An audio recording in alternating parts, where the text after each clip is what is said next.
네, 앞서서는 시장에 떠도는 특정 이슈에 의해서 수급이 강하게 형성이 되고 주가가 급등할 수 있는 테마주에 대해서 알아봤는데요.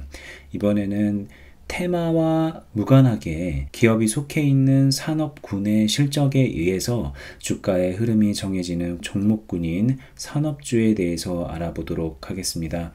산업주라고 제가 구분을 해놨지만 그냥 더 쉽게 이해를 하자면 테마주가 아닌 일반적인 우량주를 뜻하는 것이라고 얘기하면 좋을 것 같아요. 네, 주식이 여러 가지가 있지만 투자를 해서 안 되는 종목까지도 우리가 배울 필요는 없겠죠. 그런 의미에서 제가 산업주라고 얘기를 하는 것은 기업의 실적이 견고하고 산업의 흐름이 나쁘지 않은 그런 주식을 말하는 것인데요. 테마에 편승되지 않았지만 어느 정도 견고한 기업의 실적 아래에서 완만한 주가의 흐름을 보이고 중장기적으로 투자를 해볼 만한 가치가 있는 종목을 산업주라고 할 수 있습니다. 이 산업주라는 것도 종목의 규모에 따라서 또 분류를 해볼 수 있을 텐데요. 대형 우량주가 있는 반면에 또 규모가 작은 소형주도 있을 수 있겠죠. 대형 우량주들의 경우에는 각 증권사의 애널리스트들이 다양한 분석 자료를 내놓고 있고 시장에서 많은 관심을 받고 있는 종목들입니다. 네, 그렇기 때문에 우리가 그런 종목에 대한 정보를 수집하는 데 있어서 큰 어려움을 겪는 것은 아닌데요. 그런 종목 외에 규모가 작으면서도 기업의 실적이 견고하고 테마에 편승되어 있지 않는 그런 종목을 스몰캡이라고 부르기도 하죠. 네, 어쨌든 우리가 산업주라고 얘기를 하는 것은 어떻게 보면은 개인 투자자들에게는 스몰캡이라는 개념을 포함하고 있는 것이기도 한데요.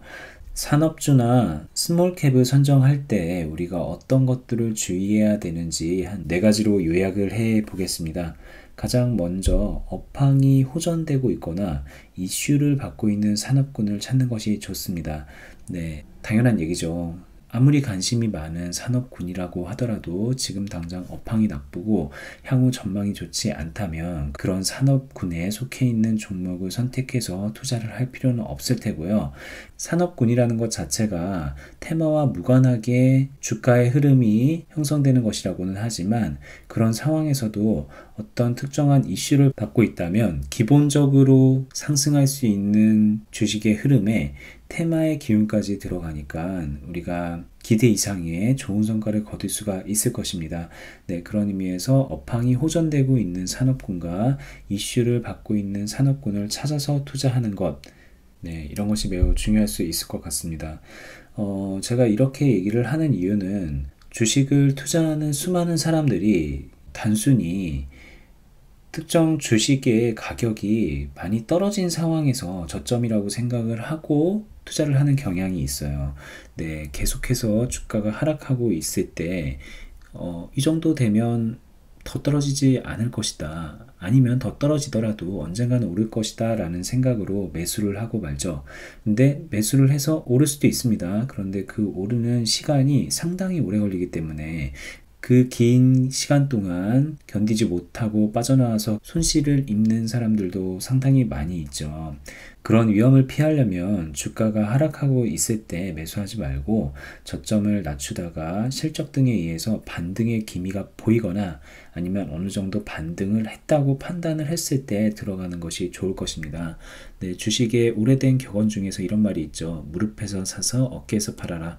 네, 발바닥에서 살라고 하면은 그건 참 어려워요. 그런데 어느 정도 업황이 호전되면서 주가가 상승을 하고 상승 추세로 돌아섰을 때, 즉 무릎 정도에서 매수를 한다라고 생각을 한다면 그것은 초보 투자자들도 하지 못할 일은 아니거든요. 네, 그런 측면에서 산업주를 선정할 때 단순하게 주가가 떨어져 있는 것에 투자하지 말고 업황이 호전되고 있는 것을 찾아서 투자를 하는 것이 좋다고 말씀을 드리는 것입니다. 네, 그리고 산업군의 경우에는 테마와 무관하게 흘러가는 종목이기 때문에 기업이 안정적으로 운영이 되고 있는지, 그리고 앞으로도 계속 그 안정성을 유지할 것인지에 대한 최소한의 판단은 필요합니다. 산업주에 투자를 할 때에는 중장기 투자를 감안하고 접근하는 경우가 많은데요. 근데 투자가 장기화된다면 기업의 안정성이 굉장히 중요하죠.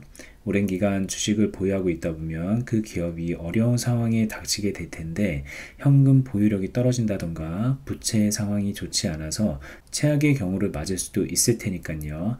네, 여기서 최악의 경우라고 한다면 상장 폐지 같은 것을 말할 수 있습니다.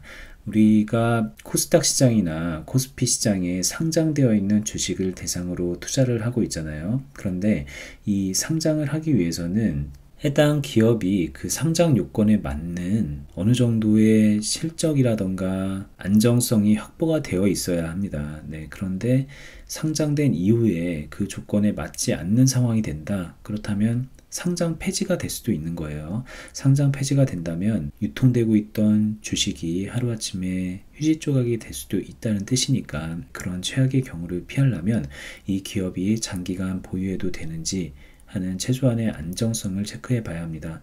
어떤 면들을 봐야 하는지는 앞으로 재무 분석에 대해서 수업을 하면서 배워볼 테고요. 여기서는 재무제표의 안정성을 봐야 된다는 것 정도만 기억하고 넘어가도록 하겠습니다. 네, 산업주를 선정할 때 주의사항 세 번째는 해당 기업이 현재 적자인지 흑자인지를 살펴보셔야 되겠죠. 흑자가 많으면 많을수록 좋고요. 네, 적자이더라도 그 적자 폭이 적으면은 그래도 투자를 해볼 수 있겠죠. 근데 어쨌든 간에 이 수많은 주식 중에서 굳이 적자인 기업을 선택해서 투자를 할 필요는 없을 거예요. 이것도 마찬가지로 첫 번째 이유와 비슷한 측면이 있는데요. 주가가 많이 내려가면 투자자들이 그 주식을 사고 싶은 유혹에 많이 빠지죠. 이 정도까지 떨어졌으면은 나중에 오를 가능성이 더 높은 것 아닌가? 이런 생각을 하고 그 주식을 매수를 하는데요. 근데 그 주가가 그렇게 떨어진 데에는 나름의 이유가 있을 거예요.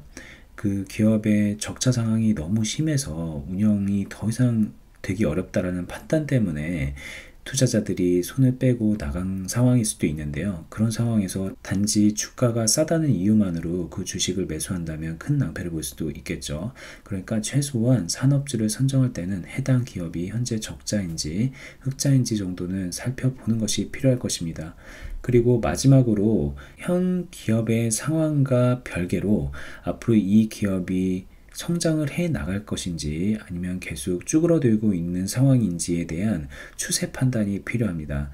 네, 그러니까 현재 상태도 좋아야 하고 앞으로의 상태는 더 좋아야만 주가는 오를 수 있겠죠. 현 상태가 아무리 좋더라도 당장이라도 나빠질 수 있는 상황이라면 그 불안 요소로 인해서 주가는 상승하지 못할 겁니다. 그런 측면에서 지금 현재는 기업이 적자더라도 그 적자 폭을 줄이고 있다던가 아니면 흑자인데 이 흑자폭이 점점 커지고 있다던가 이런 추세가 좋은 주식을 선택을 해서 접근을 하는 것이 좋고요. 반대로 아무리 이 기업의 실적이 좋은 상황이더라도 그 실적의 폭이 점점 줄어들고 있어서 언젠가 적자로 전환이 될 것 같은 상황이라면 한 번쯤 투자를 재고해 볼 필요가 있겠죠. 네, 지금까지 산업주란 무엇이며 산업주에 접근을 할 때 우리가 무엇에 주의해야 하는지를 알아봤는데요. 다음은 HTS상에서 특정 산업군을 조회해보고 그 산업군에 속해 있는 종목 몇 가지들을 관심 종목으로 편입하는 것을 알아보면서 산업주에 대해 기본적인 것을 이해하는 시간을 마치도록 하겠습니다.